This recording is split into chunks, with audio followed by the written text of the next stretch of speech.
या देवी सर्वभूतेषु चंद्रघंटारूपेण संस्थिता नमस्तस्यै नमस्तस्यै नमस्तस्यै नमो नमः। नवरात्रि में तीसरे दिन की पूजा का विशेष महत्व होता है। मान्यता है कि इस दिन माँ के विग्रह का पूजन और आराधना की जाती है। नवरात्रि के तीसरे दिन माँ दुर्गा के चंद्रघंटा रूप की पूजा की जाती है।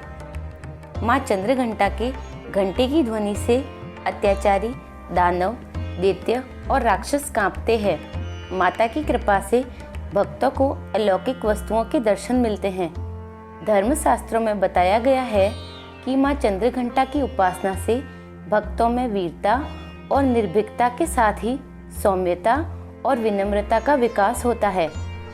उनके हाथों में धनुष, त्रिशूल, तलवार और गदा होता है। देवी चंद्रघंटा के सिर पर घंटे के आकार का अर्धचंद्र नजर आता है। इसी वजह से श्रद्धालु उन्हें चंद्रघंटा कहकर बुलाते हैं। माँ चंद्रघंटा से असुर और दानव क्यों डरते हैं, उसके पीछे एक कहानी है। यही कहानी हमें बताती है कि माता चंद्रघंटा क्यों अवतरित हुई। आइए वो कहानी सुनते हैं। देवताओं और असुरों के बीच लंबे समय तक युद्ध चलता रहा। असुरों का स्वामी महिषासुर था और देवताओं के स्वामी इंद्र थे। महिषासुर ने देवताओं पर विजय प्राप्त कर ली और इंद्र का सिंहासन भी ले लिया और स्वर्गलोक पर अपना राज कर लिया। इसे देखकर सभी देवतागण बहुत परेशान हो गए और इस समस्या से निकलने के लिए त्रिदेव यानी ब्रह्मा, विष्णु और महेश के पास गए। देवताओं ने बताया कि महिषासुर ने इंद्र, चंद्र, सूर्य, वायु और अन्य देवताओं के सभी अधिकार छीन लिए हैं और उन्हें बंधक बनाकर स्वयं स्वर्गलोक का राजा बन गया है। देवताओं ने बताया कि महिषासुर के अत्याचारों के कारण अब देवता पृथ्वी पर विचरण कर रहे हैं और स्वर्ग में उनके लिए स्थान नहीं है। यह सुनकर ब्रह्मा, विष्णु और भगवान शिव को अत्यधिक क्रोध आया।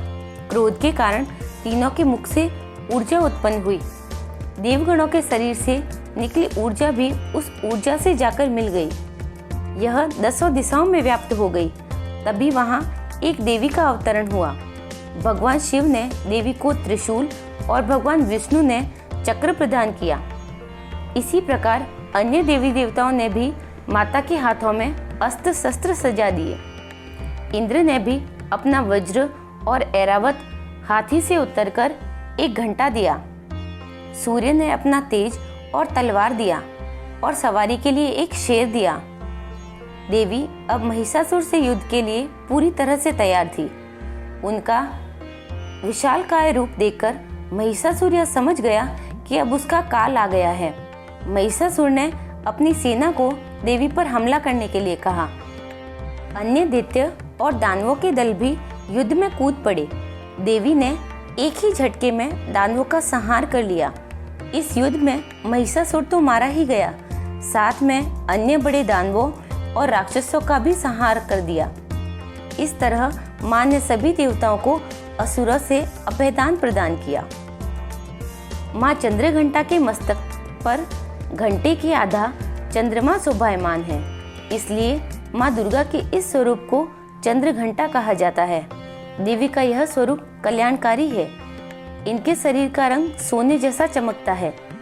माँ की 10 भुजाएं हैं। वह खड्ग और खप्परधारी है। माँ चंद्रघंटा के गले में सफेद फूलों की माला है। माँ चंद्रघंटा की पूजा में भक्तों को पीले रंग के वस्त्र धारण करने चाहिए। माँ चंद्रघंटा को अपना वाहन सिंह बहुत अधिक प्रिय है, इसलिए हम सुनहरे रंग के वस्त्र पहनकर भी उनकी पूजा कर सकते हैं। माँ को सफेद चीजों का भोग लगाना चाहिए। खीर और सफेद बर्फी का भोग लगाया जा सकता है। हम माँ को शहद का भोग भी लगा सकते हैं। धन्यवाद।